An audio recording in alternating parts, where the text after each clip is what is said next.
Dice Company contains fantasy violence, mature themes, and unapologetic bickering. No feelings were hurt in the making of it, but listener discretion is advised. Dice Company will always be free, but it's not free to make.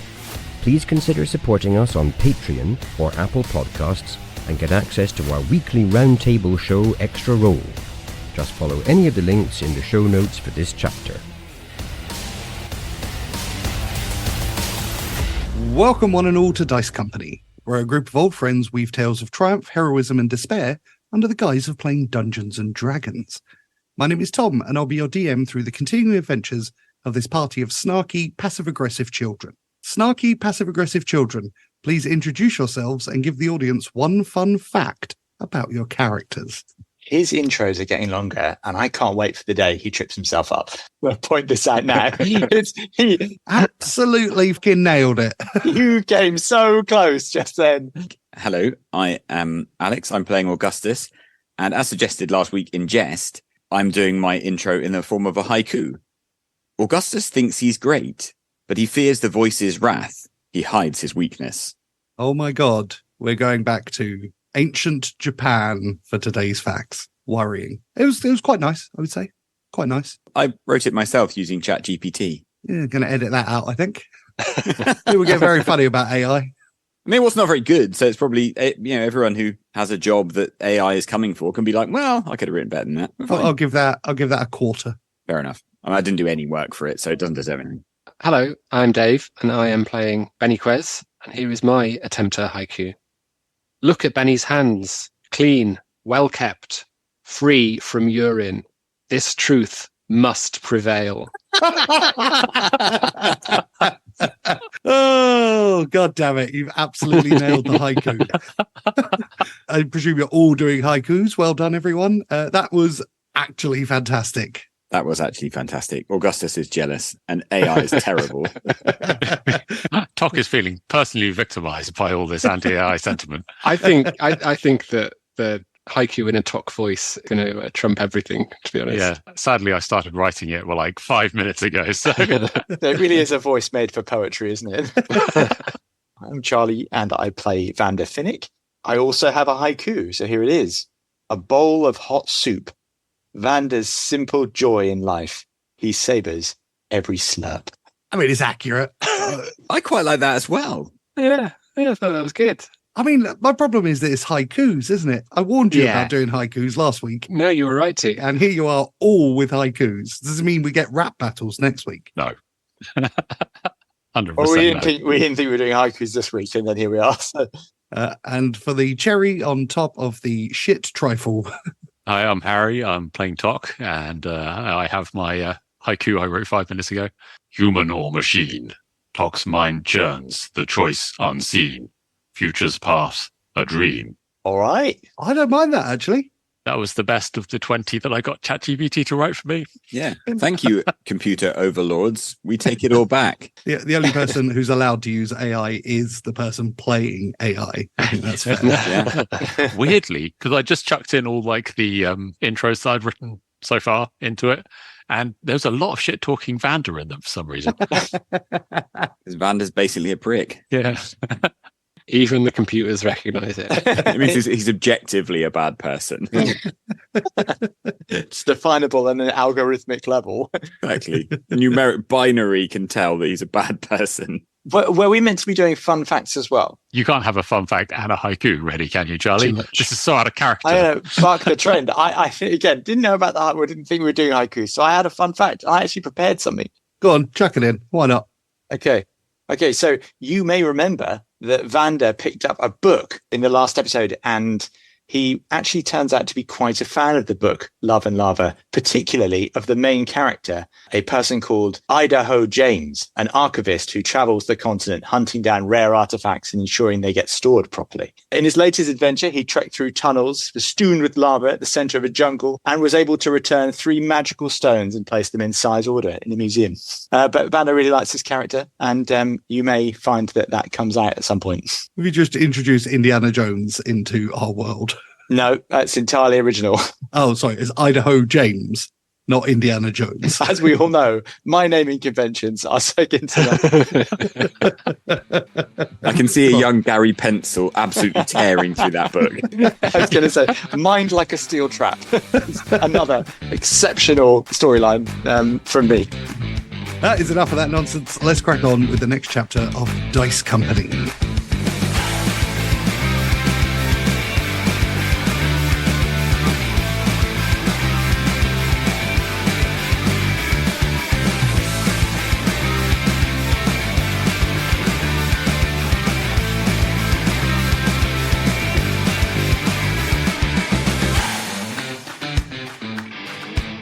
We left off last time with you lot basking in the warm glow of friendship and teamwork. It lasted precisely one breakfast before you were back to squabbling and needling one another. Having decided to pursue a map marking the apparent location of the infamous Tomb of the Wanderer, you popped into Gearhead's workshop to collect the Dreamer wood to fix your airship, the Sterling, only to discover the pink-haired gnome being interrogated by Inspector McLeod, an aristocrat called Tiram Tamrace, and a member of the Shadow Vanguard. Tensions ran high and a fight broke out, which you all joined in on the side of Gearhead, with only Benny showing apprehension. During the fight, a second Shadow Vanguard called Tiara appeared and magically teleported Tamrace to safety. With Gearhead mutilating the remaining Shadow Vanguard, Vander interrogated McLeod, discovering that the Tamrace Foundation from Middleton were planning to claim the Steamrunner designs for themselves. Gearhead gave you the Dreamer wood to fix the Sterling, and together you stepped out into the torrential rain of Slatehome.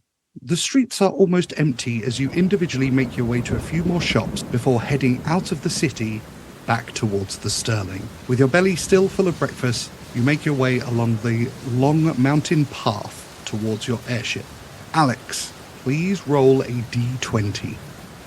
I think we did well to hold on to our breakfasts after someone's eyeballs were squashed in front of us. You're tougher than you give yourself credit for. Wait for a second, you say we're basking in the warm glow of eviscerated Shadow Vanguard. 11. Your half-day journey passes without incident. Nice. So the journey is uneventful, and with the darkness of night threatening to engulf the area, you arrive at a small body of water where sits the Sterling, swaying from side to side under the barrage of the wind and rain. Under the rocky overhead nearby is what remains of the Quetzalcoatlus corpse, its meat nearly picked clean. You board the ship and head below deck, where you find Plex, Nozzle and Otis sat around a large dining table. Each of them is dressed in tanned leather clothing, similar to those worn by the people of Haven. Otis has what's looked like seaweed arranged on his head, which gives the impression of hair, reminiscent of Kaelin's. They turn to look at you as Rosalind appears from the kitchen. I've made us delicious meat stew. I know it's the same as we've had for days now, but... Oh, you're back.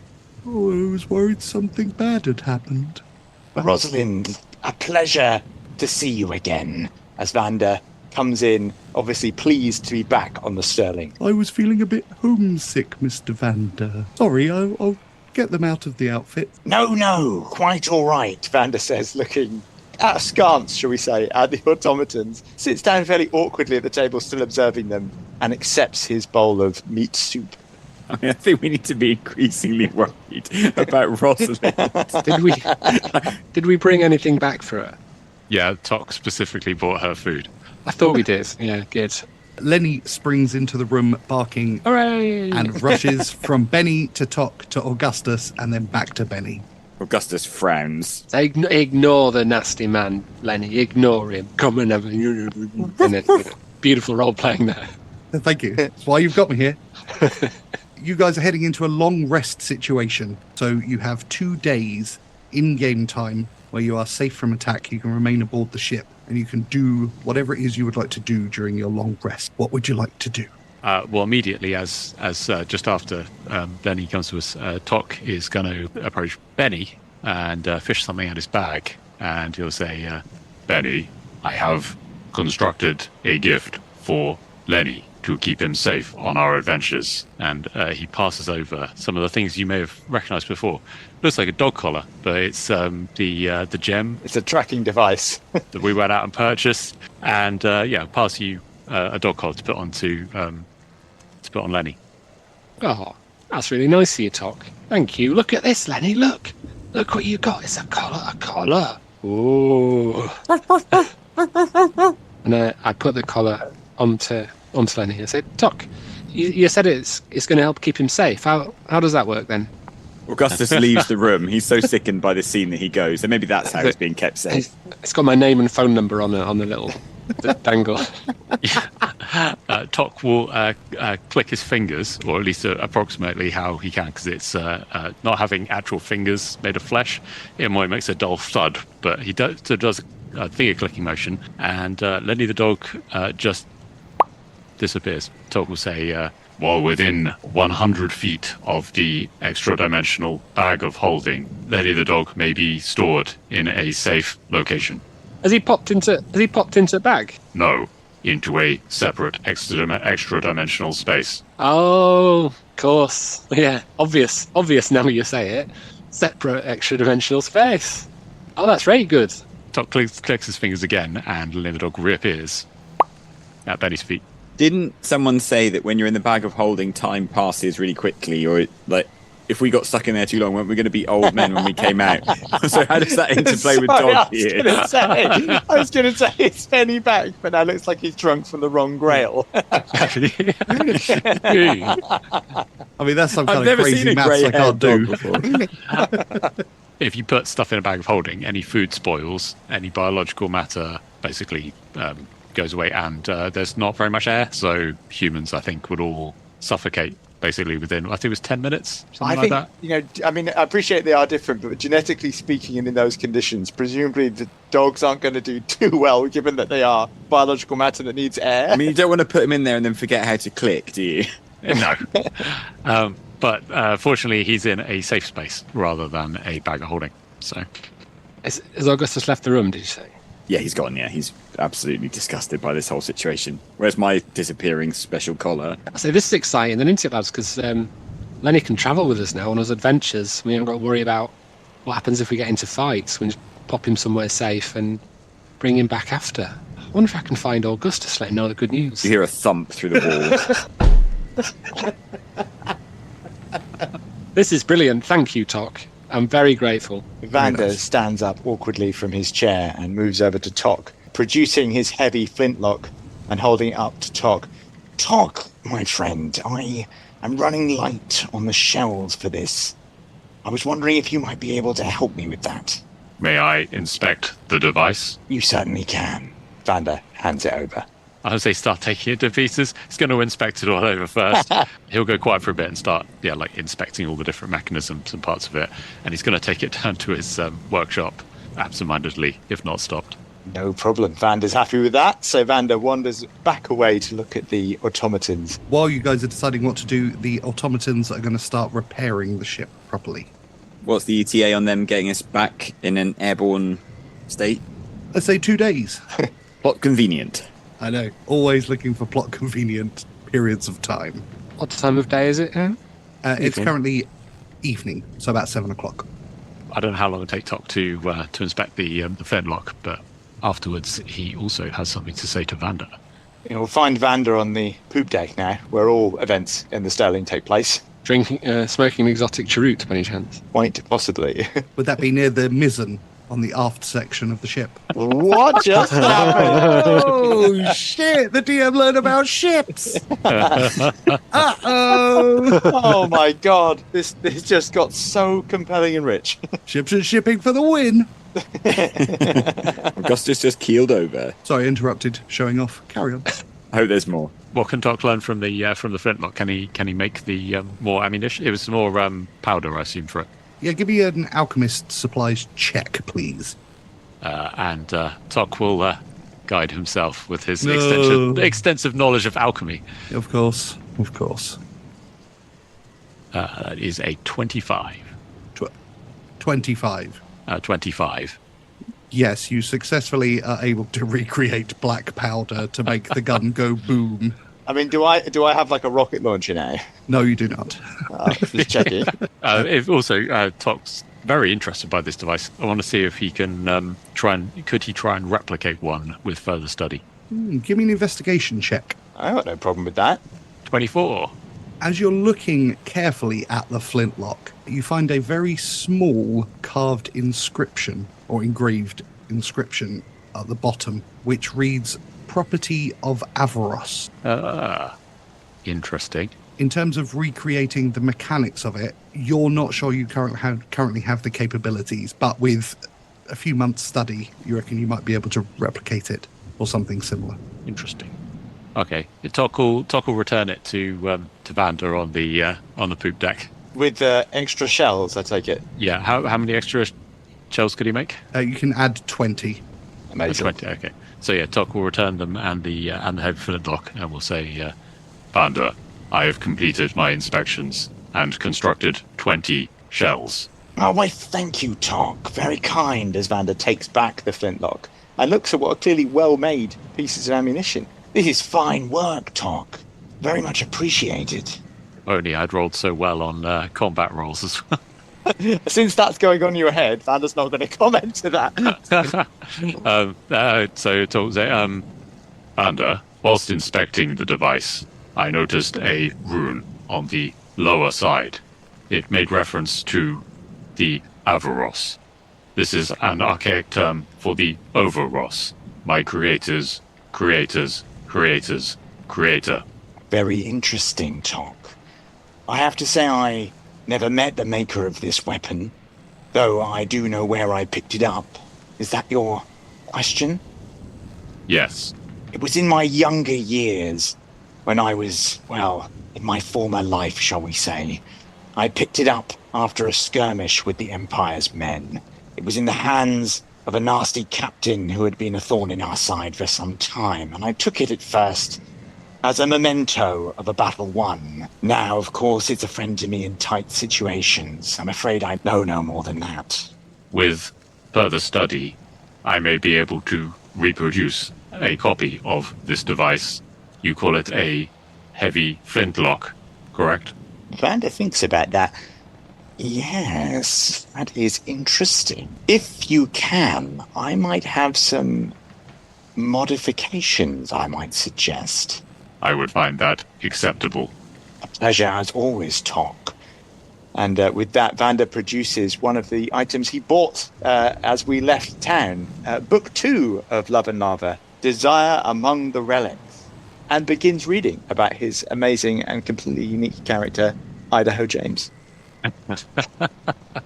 Before leaving, waiting whilst Vander's reading the book, Vander, you were Rojan.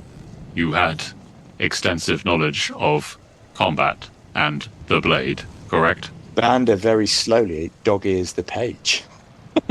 Closes the book and turns back. Now, Tock, still here. Yes, I do have knowledge of the blade. I am new to the ways of violence. Really? I hadn't noticed.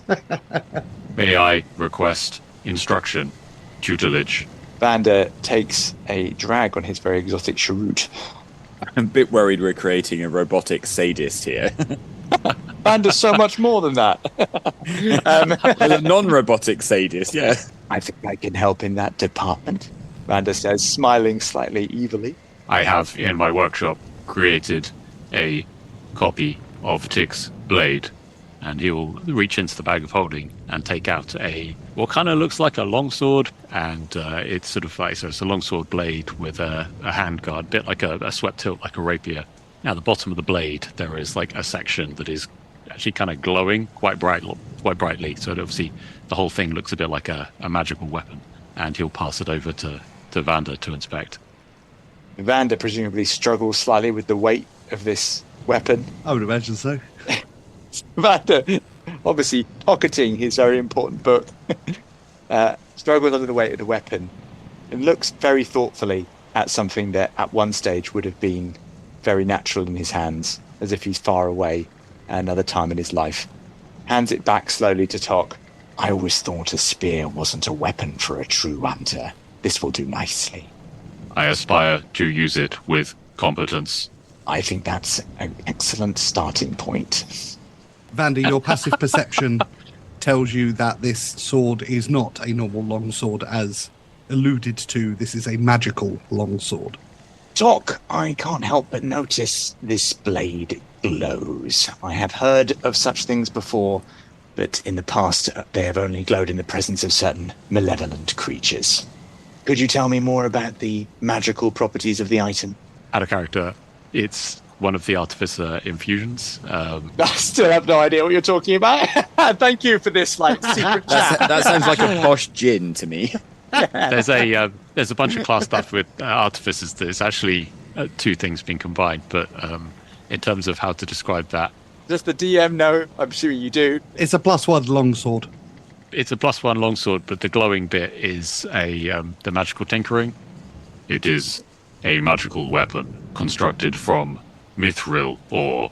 The glowing section is separate. It is produced by infusing steel with a crushed gemstone and a preparation of oils. Vander looks sorry that he asked the question, but replies, well, we can certainly use the pointy bit to end the lives of our enemies. Let's start there. Indeed. Tomorrow morning, then, Tock, on the poop deck, where all things take place. I find this acceptable. Vander's straight back into his book.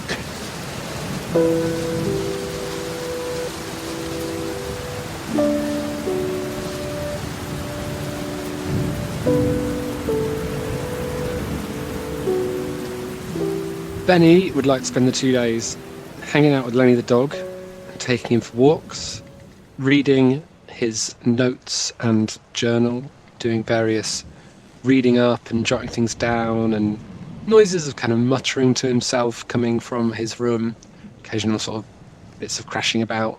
Sorry, he's muttering to himself and crashing about.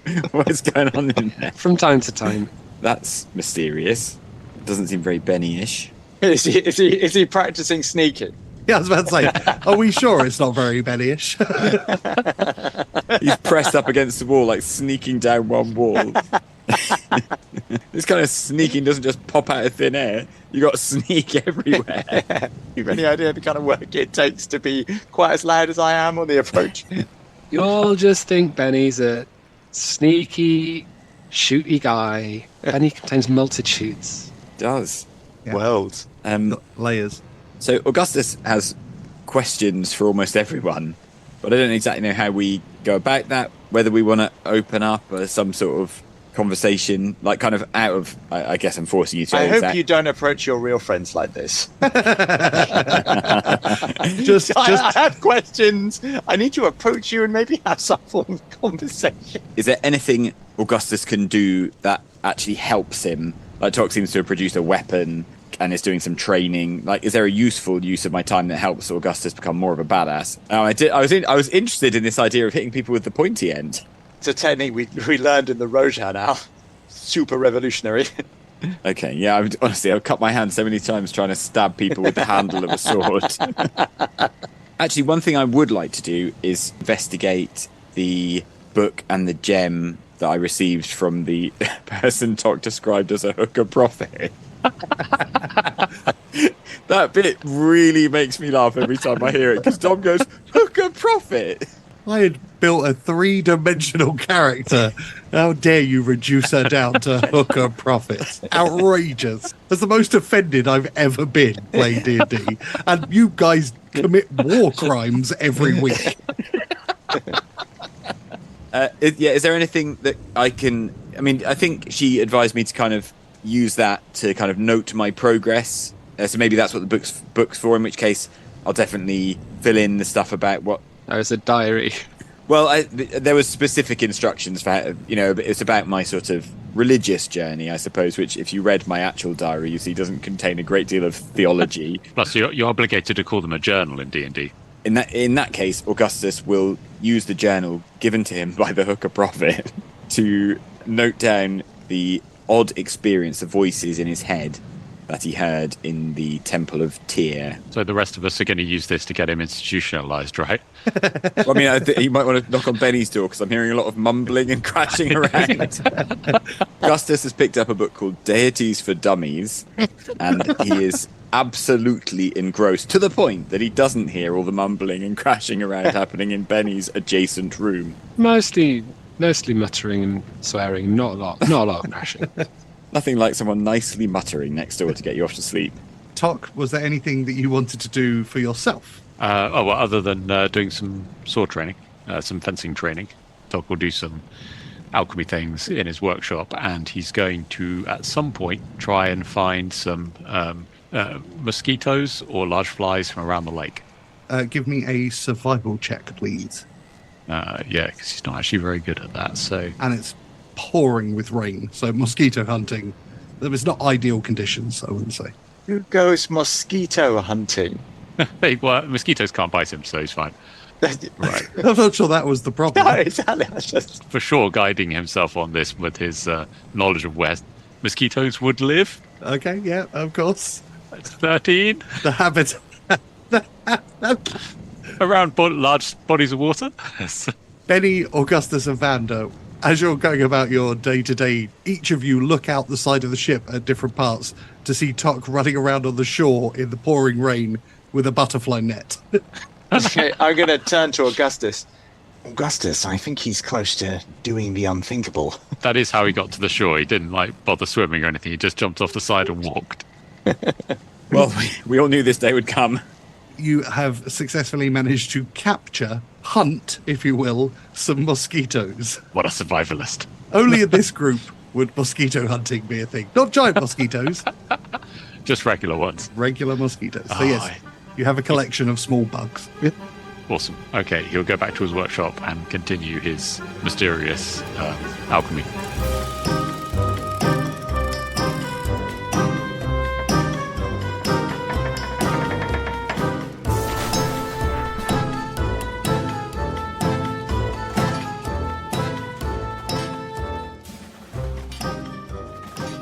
I'll just say that you guys spend the following morning. I've got a lesson ready. Oh, go on then. I'm taking Lenny for a walk. I don't want any. I have no interest in this. Can I come with you, please? The weird spirit that is the DM goes for a walk, and therefore the world in which Tock and Vander are training ceases to exist. I happen to like Lenny the dog as well. I would happily spend time with him. We're about to have a training montage. Yeah.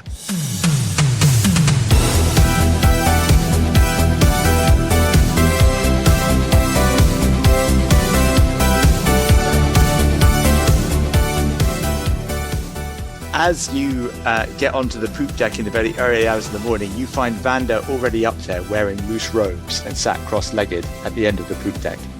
Okay, Tock will approach and he's going to leave his bag and everything's in the quarters. He'll approach and sit cross-legged in front of Vander. And both sit in silence temporarily, while Vander breathes deeply. Vander, you are awake. Yes, Tock. Are you ready for your lesson? I am ready. Excellent. Then we will begin. There are 2 lessons you will learn today. The first is that all sword fights take place on 2 levels, a battle in physical space and a battle in mental space. To prepare you for the second of those 2 battles, we need to first prepare your mind. And with that, Vander reaches over and casts Mind Spike.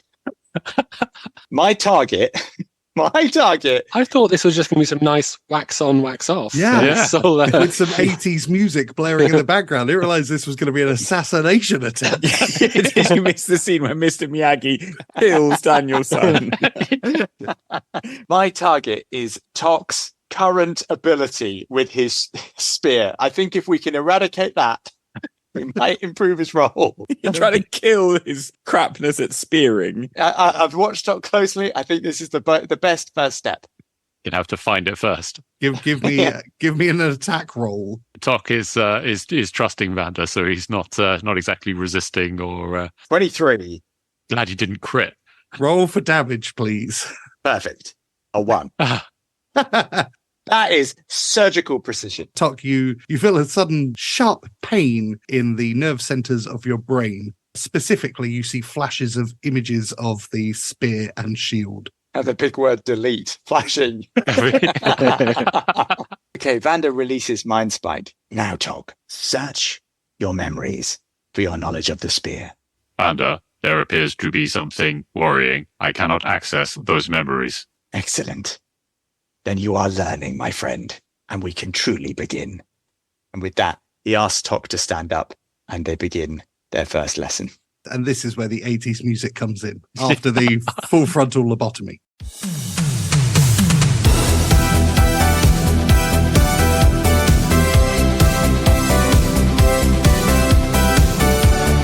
I just want to point out, I was a little bit worried about that. I thought I might have lobotomized Tock. Well, Tock had taken some damage in the fight before, so that wasn't entirely without risk.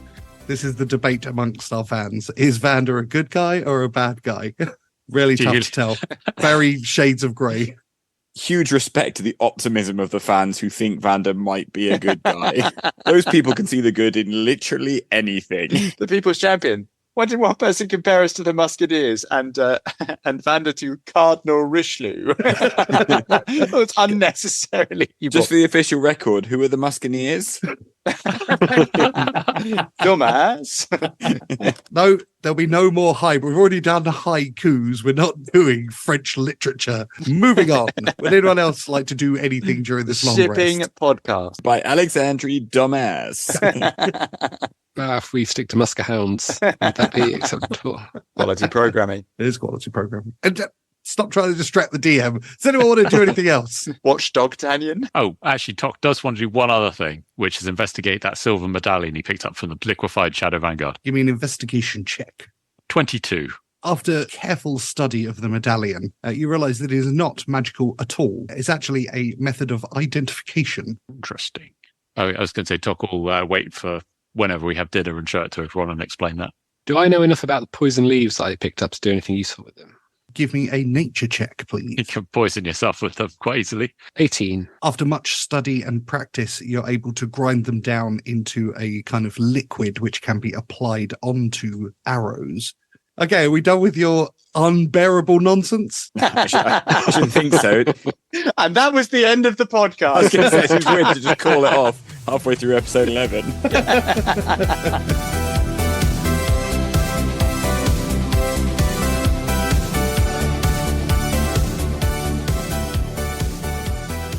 As the first rays of dawn pierce through the darkened clouds, your group stirs from their restful slumber aboard the airship.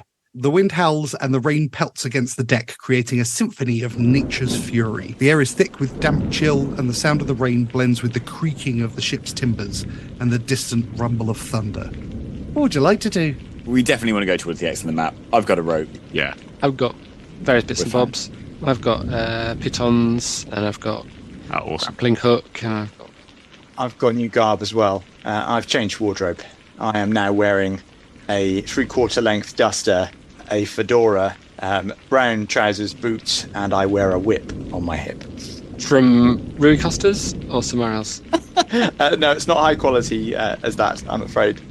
But we are going adventuring, and I intend to fully enjoy myself. Looks like you got them from Andre Silenzi's. Vander tips his fedora. With resolve in your hearts? Question mark. You disembark onto the craggy path ahead. The rocky terrain is slick with the rain, making each step treacherous. Are you sure you wish to continue towards the X on the map? No, I still get stressed about the door where the guy told us to go away and we didn't go in, so I'm definitely not going towards the X on the map.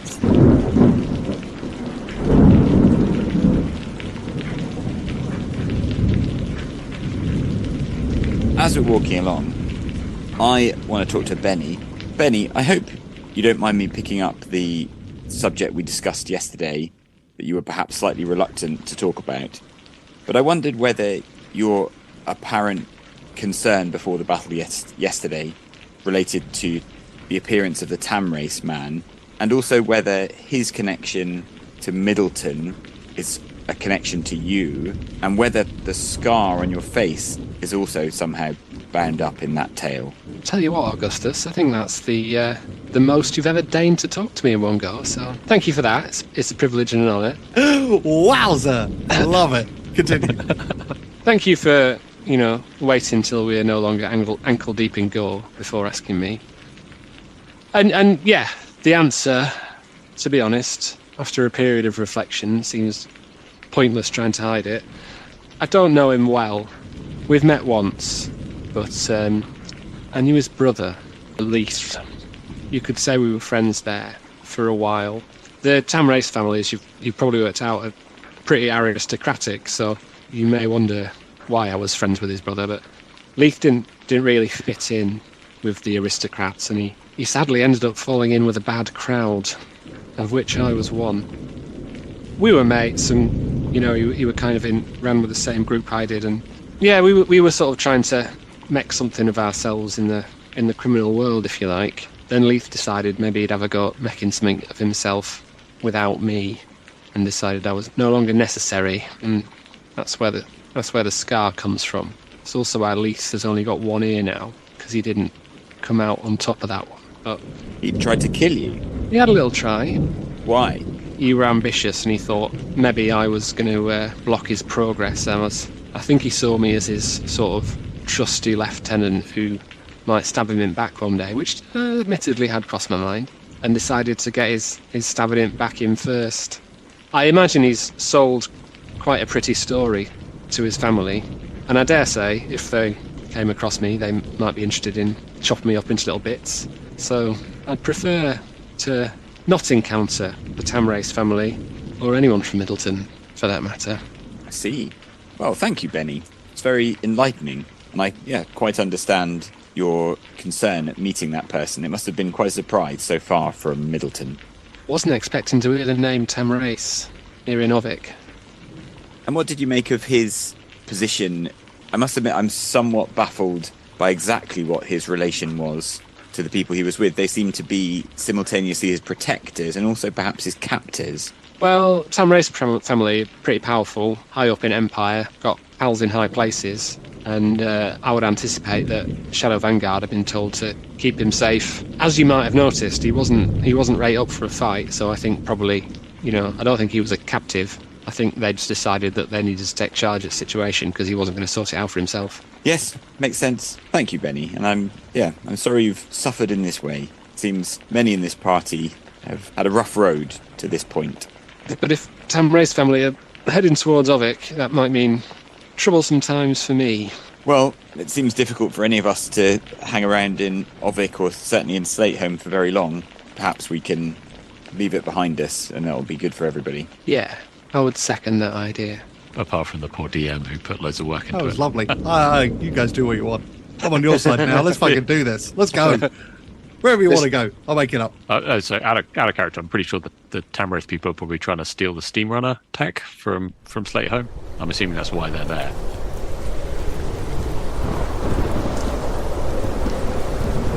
As you trudge forward, the landscape transforms before your eyes. Jagged peaks loom overhead, shrouded in thick mist and low-hanging clouds. Torrents of water cascade down the mountainside, creating impromptu streams.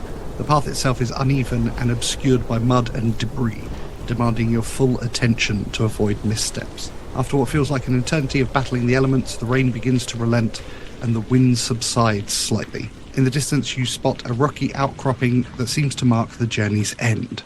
As you draw closer, keeping an eye on the map, Vander, you discern a subtle irregularity in the stone. A barely noticeable, unadorned and unassuming entrance into the heart of the mountain itself. Gentlemen, I believe we've reached the proverbial X. And Vander points in the direction of the concealed entrance. Negotiating the slippery rocks, you see that the entrance is a steep downward path. The rocks glistening with a deluge of rainwater, echoing sloshing sounds coming from the far distance. Can I have dexterity checks, please? Oh, God. Would athletics be a useful skill here? I will allow athletics if you would prefer. And if you have mountaineering gear specifically, you can roll at advantage. Do pitons count? They do. 6 for athletics from Augustus. Trips over his own face. 16 for Vander. 11 for Benny. 18 for Tock. Bit embarrassing for Augustus. Vander skips up the stones. Augustus falls over. Using your variety of mountaineering equipment, Benny, Tock and Vander, surprisingly, are able to very carefully negotiate their way down into the heart of the mountain. Augustus, equipped with the finest gear Slateholme has to offer, puts one foot on the rock, slips, and immediately starts to fall Can I have strength saving throws from the other 3, please? Good luck. Oh, God. 9. 21. 14. So Augustus, having slipped, he begins to fall at high speed. Fortunately, the combination of Tock and Vander combine to push him quickly against the wall of the cavern, stopping his descent and allowing him to regain his footing as you, as a group, all make it down safely. Augustus has a flashback of being thrown against the wall of a cavern by a giant octopus. At the bottom of the cave entrance is a stone doorway. It's open and you can feel a cool breeze coming from the other side. Oh, who's happy about this cavern then? Vander's got his book out again. Augustus is looking distinctly uncomfortable. The breeze may indicate a second entrance or opening. Shall we investigate further? I mean, we've walked now in the rain to get here, so might as well. I'm going to get my hooded lantern out. As will Tock. I'm going to be super awesome, and I'm going to pick up a discarded stick, which happens all caves like this. There's always a discarded stick and a rag, and then I'm going to soak the rag and try and make an awesome flaming torch. Soaking the rag in... Water. Soak the rag in water, make an awesome flaming... Give me a survival check at disadvantage, please. Disadvantage being that your character is role-playing Indiana Jones. Wait there, what does that mean? 9? You attempt to tie a rag around a stick and set it alight. Unfortunately, the heavy rainfall has made everything sodden, and so the chance of you lighting something that isn't specifically designated to be a light source would be a struggle. I give up, I guess. Oh, Tock wishes over whilst he's struggling with a small vial of oil from his pack. He'll sprinkle it on the rag, which will then start to glow for 5-foot bright light and 5-foot dim light on top of it. You know, Vander looks in brief wonder at the light and then turns to Tock with a very rare look of genuine happiness. Thank you, Tock. It is nothing. I may produce such oil at will. Vander doesn't quite know how to say that. Benny tuts and shakes his head. in which order are you going in? I mean, I think I can guess who's going first. Vander's gonna start because I'm encouraged by my flaming stick and I'm still really into my character at the moment. Benny, amazed that someone else is taking the initiative, decides to let him get on with it and takes a step into the second rank. Who is joining Vander in the front rank? Tock will go in the front rank. Entering the open doorway, you find yourself in a neat stone corridor. Slightly ahead of you, about 10 feet to the left, is a turning with a warm glow of light coming from it. Ahead of you, you can see large wooden spinning tops equipped with rusty blades. They are all stood still. Augustus, what were your rhyme again about Tomb of the Wanderer? Were there any clues in it? You know, the one you memorised. Benny, good question. Luckily, I committed this to memory. Beneath the earth, a tomb of old. Elias the Wanderer's secrets hold. His sorcerer's might, a beacon bright. A treasury of knowledge of endless light. Yet beware the shadows that do deceive. False places where tricksters weave. Choose the path with utmost care. Elias's true legacy lies hidden there. Well, what do we take from that? Some of this light and shadow seems to be keyed onto it. I think it means trickery is afoot, and that what appears to be dangerous may not be, whilst what appears to be safe is not. Tempted to follow light. If only we could find a way of looking around this corner without exposing ourselves to danger. Well, only someone had bought a mirror with Indeed. them. I'd say for now, gentlemen, let us interpret this poem literally and take great care of any places that are cast in shadow. Agreed. Shall I edge forward and have a look round the corner using my mirror? Sounds like a plan. And stick my mirror out and see what I can see. With the mirror attached to a knife, you just bend it around the corner to have a look. You can see, stood in an empty room, is a human man with light brown hair and a gingerish beard. He's wearing a navy blue woolen coat and a knowing smile on his face. Around him is a faint, shimmering green energy. What are my kind of impressions of that? Give me an insight check. 14. After having travelled with Tock and seen what you've seen in the underworld before your travels, you get the impression that there isn't actually a person there. This looks like perhaps a projection or some kind of arcana. Around the corner, there's what appears to be a man, but I don't think there's really a man there. some sort of trickery. I would agree.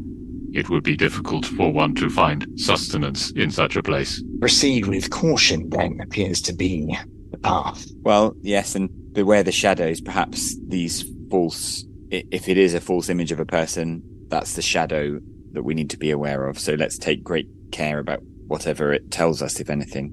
Maybe the talkers in the group need to be up front for this one. Strides forward. Okay, I will. I'm happy to wander around. And Augustus, I guess, if that's... it feels like Vander and Augustus are up for this one.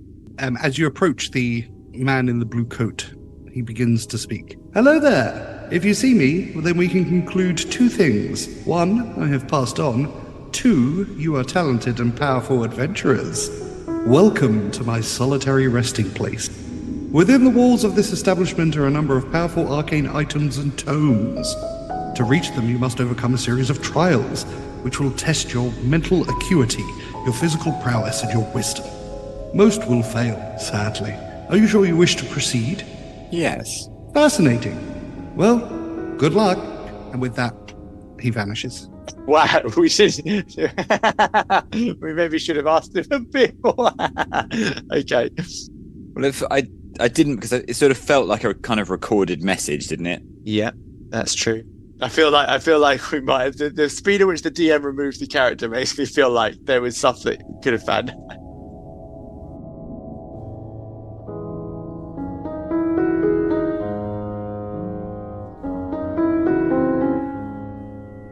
You guys are in the tomb. You have been spoken to by some kind of apparition / projection / arcane something or other.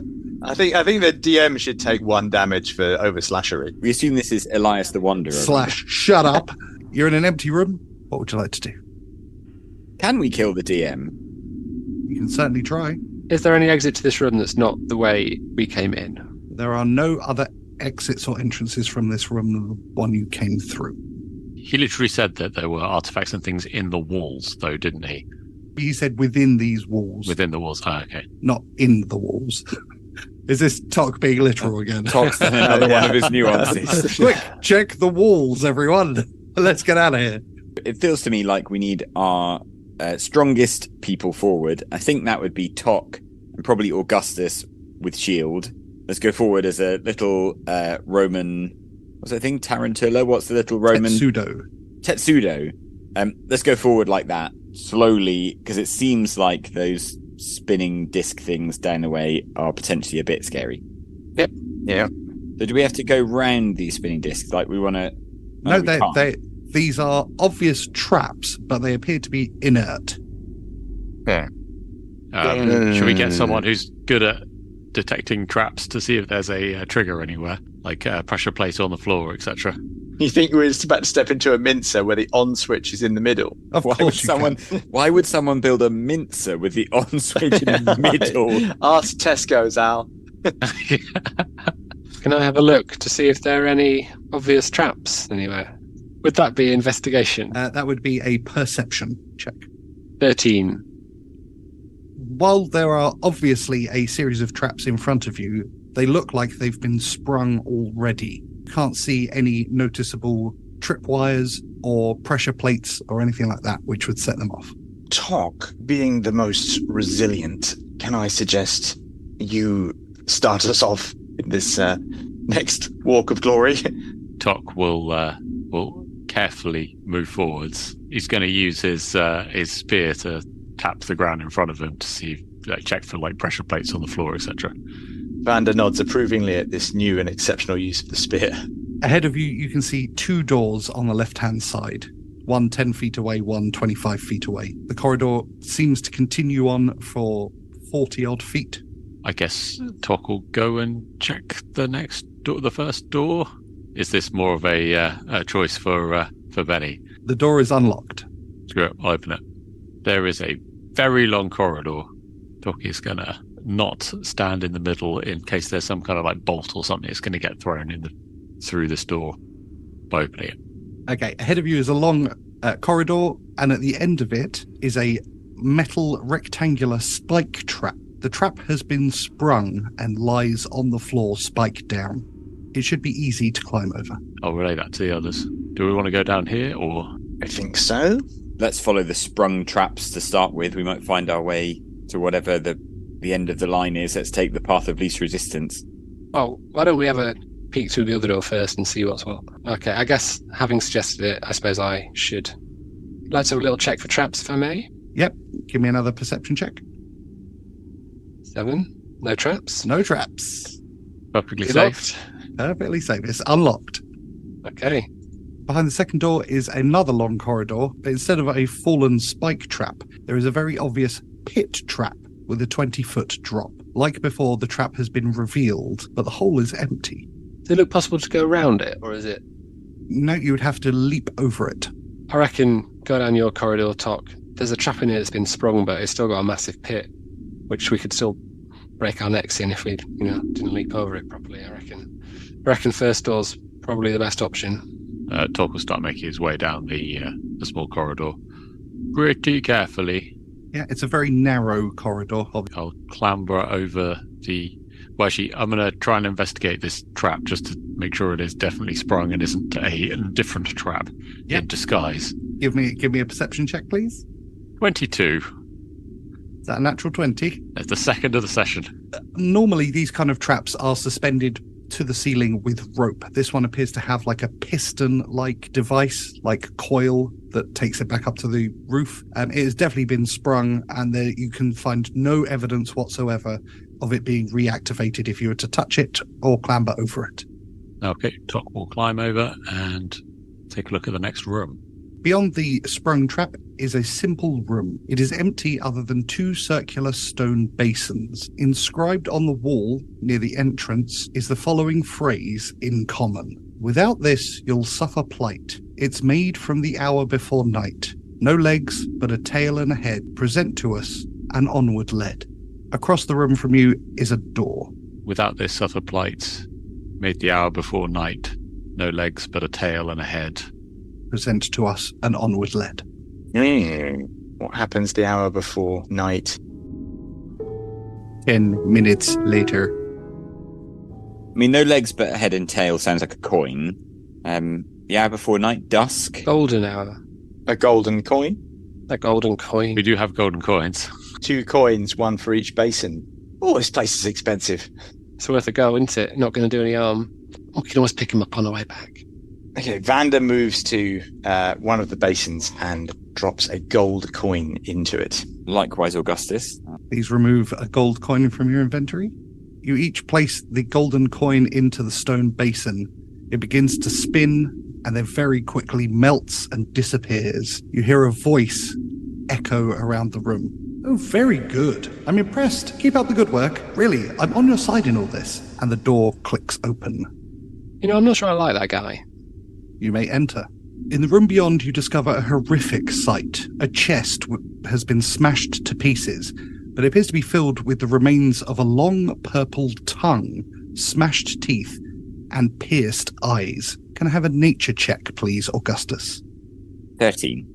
It was a DC 10, very good. This is a dead mimic. Normally after death, they will melt back to their normal grey ooze-like substance. The fact it's in this state means it's only died within the last 3 days. Alongside it is an open and empty chest. Gentlemen, I think the evidence is that this creature must have died within the last few days. Can anyone think of who else might have been attempting to clear this tomb ahead of us? We know of only one man who was already in the mountains. Yes. The pit fighter. What was his name? Bardal Schultz. Yeah. Bardal Schultz. Well, obviously, you've also got to bear in mind that I did nick this map off someone, so they might have memorized it. Seems like the kind of thing you keep in your mind, isn't it? I can't remember what carriage it were in Steam Runner now. Well, let's suppose be prepared to meet anyone from the Steam Runner, apart from Inspector McLeod. Can I get survival checks from each of you, please? 14. 17. 19.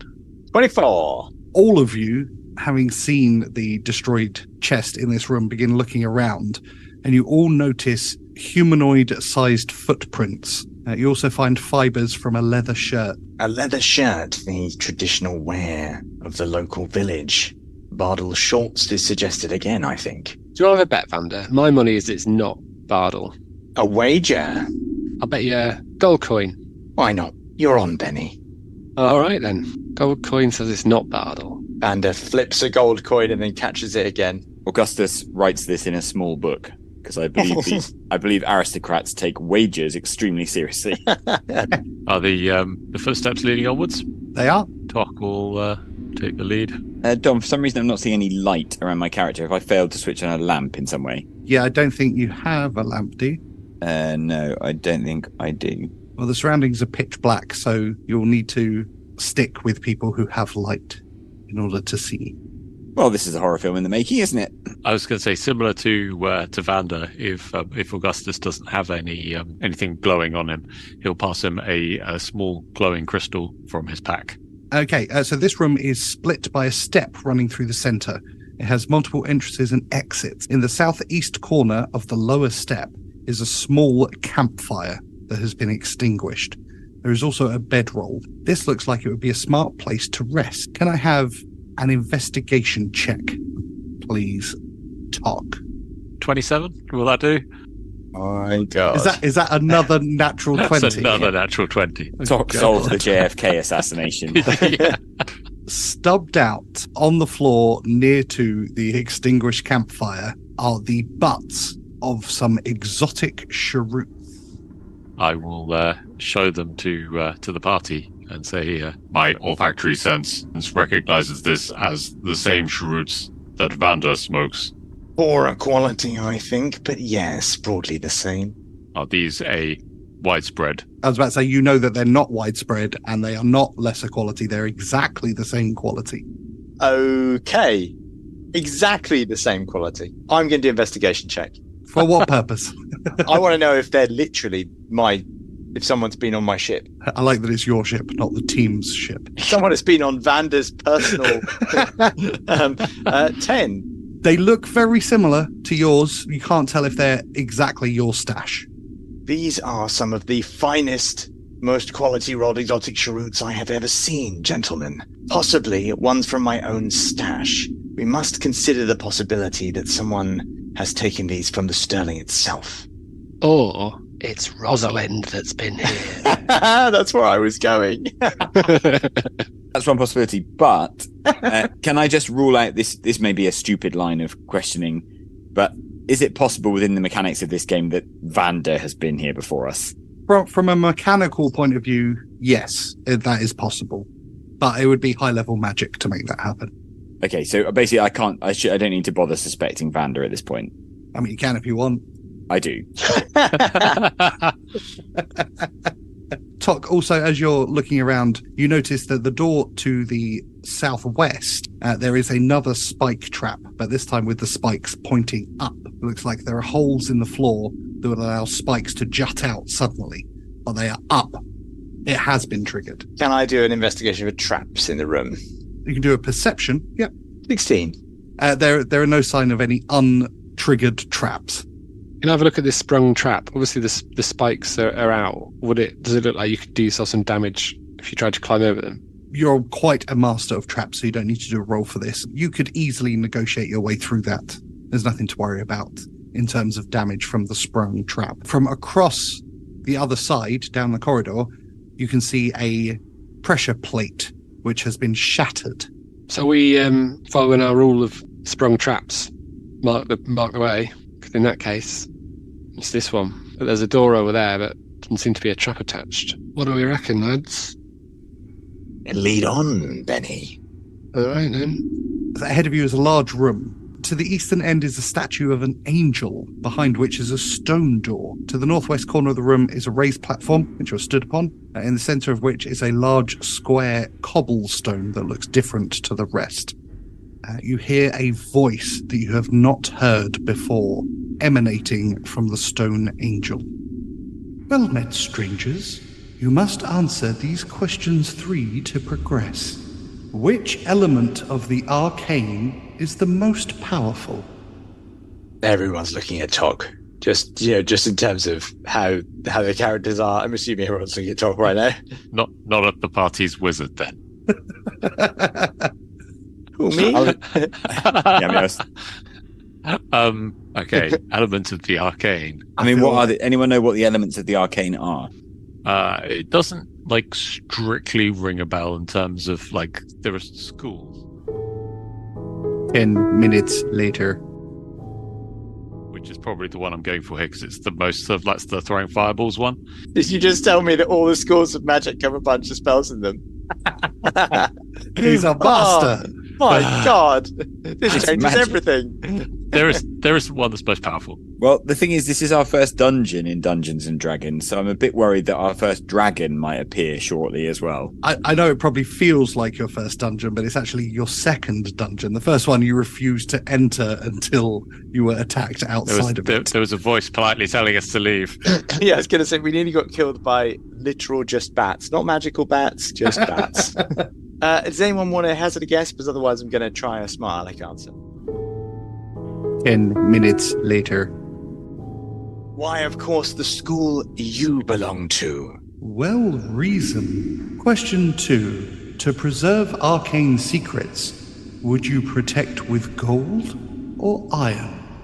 Like in folklore, there's a tradition that iron, especially cold-worked iron, disrupts magic, and especially like fae and demons. But obviously, gold is gold. Obviously, gold. It's so is difficult to gold. tell when Hazmat is in the Arcana and when he's talking like Goldmember. 10 minutes later. Can we just cheat and say both? A well-reasoned answer. The third and final question. Which 3 gods form the triumvirate? God, you've got deities for dummies. That feels like a page 1. I didn't bring my library with me. So there's, it's definitely going to be, so Isidore. Can I just say completely, this is relevant. I drove across the US with Hazmat and he had to give me directions. and you'd think looking at a map, you could do it. This is exactly how that felt. It felt like being in the grips of a whimsical story being told by someone who didn't actually want to tell you the story. That's Which how way this do I go feels. at this junction? Yeah. Answer me these 3 Yeah, riddles. exactly. There are deities ahead of you. Just tell me. Each path carries its own benefits. A great and terrible prize awaits you. 10 minutes later. From my memories of the lore of this setting, I believe that there was a war essentially between the god of life and death. The god of death being called Death. Isidore is the god of life. I think so. The other sort of major powerful deities are Landolin and Logorut, I want to say, but I can't remember exactly. And Kale, the god of war, who was on the baddie side. And then there was some neutral deities as well. 10 minutes later. Can I suggest that because Tyr was the temple we were in, and it feels like Kale is important because we're in the Kalian Empire, and then Isidore keeps cropping up. We go for those 3 because we've basically got the goodies, the baddies, and the mysterious middle, the Goldilocks trio of. I'm going to go for another smart aleck answer if you guys don't want to throw. I'm happy with Augustus's guess, but I think we should. Well, it might well be in his Deities for Dummies book if he wants to read it. Did he say he didn't bring it with him? Or? DM, I'm happy to open Deities for Dummies if that helps. Sorry, a Stone Angel answers the question. We surreptitiously open deities for dummies. 10 minutes later. So Augustus will say Isidore, Kale, and Tyr. The door clicks, unlocked. Just seems so unlikely. I think we should We approach guessed that right. door with extreme caution. She told us we were right on the other 2. Yeah. So, I mean, the open door could be, come into my room full of lava. Let's maybe, Tock, you're our walking tank. Go open the door. I mean, what? The one we think there's got lava behind it. Benny, I hope you know that you're actually the second worst position in the group because you get put in if we think there's danger, but if we absolutely know, then we switch it up to Tock. Well, but if Oh, it's certain death, Tock. if it was certain death, we'd put in Vander because he's he's almost dead already. Can I have a little look and see if I can spot any traps? Give me a perception check. 5. There are no traps. I reckon you're all right, Tock. I can't see out. It's definitely. Screw it. Okay, Tock will open the door gingerly and, again, not stepping in front of the door when he does it. The room appears empty ahead of you. Can I see anything in the room? Entering the room beyond the door, it appears to be empty, save for a grandfather clock. On the front of the clock is a circular red button. Does it say launch nukes on it? It looks like a kind of deep red wood. And I notice there are stairs at the other end of the room. Is that? There are, that lead up to a small corridor, small but wide corridor. Tock will investigate the grandfather clock. Cool, give me an investigation check. 14 for investigation. As you begin to investigate, the stone door behind you slams shut. Beyond that, the current hands of the clock are both pointed at the 22, the hour position. So the 8 on the face. I'm not reassured by this. No. So, obviously, should we try see that door, that stone door, whether it's open? I suspect it's going to be locked. And then I'll try the door. The door is locked and there don't appear to be any handles for you to try and pry it open. It is made of thick stone. Does it look like there's a mechanism inside, like ticking? You said it's not ticking. But it's not ticking. It's making no sound. It's not moving. Any mechanisms inside are still. I mean, to clarify, we're stuck in a room with a non-ticking clock, but it's got a big button on it. I've got an itchy button pressing finger. So we can't go up these steps? You can walk up the steps. So ahead of you is a 2-wide corridor. There is an open door area to the left. As you peer in, you can see 2 chests, one in each corner. I think this might be time for some more capabilities than Tock. Capabilities at what? Investigating traps and avoiding them. Okay. Can I have a dexterity saving throw, please, from Benny? Feels like a big roll, Benny. One of these is probably a mimic, isn't it? 13. As you begin to set foot into the small room, you suddenly notice in the 10-foot square area in front of you a very fine, almost imperceptible sheen. And once you've seen it, you can't unsee it. Before you is a large gelatinous cube. Directly in front of me. Whoa! Thanks to your dexterity, you're able to avoid stepping into the gelatinous cube. But as you step back, the clock begins to tick. And we'll end it there.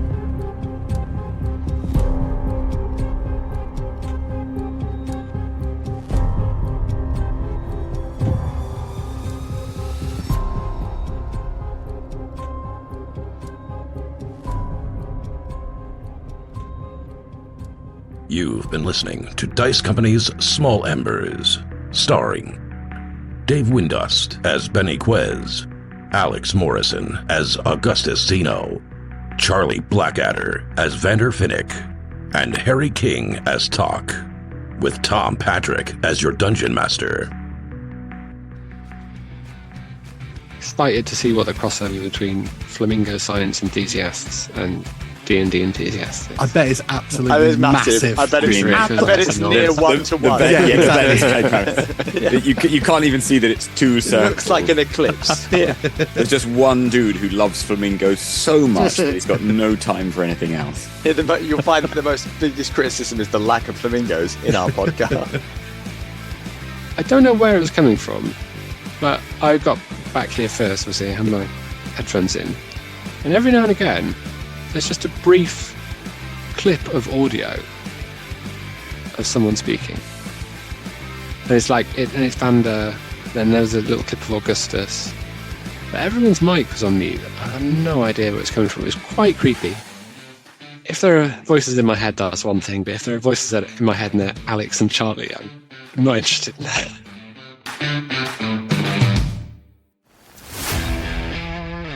Thanks for listening. Please consider supporting Dice Company on Patreon, where for the price of a cup of coffee, you get access to a whole other show, Extra Roll, as well as an ad-free listening experience. The Dice Company Discord server, along with our socials, can be found on our Linktree in the show notes.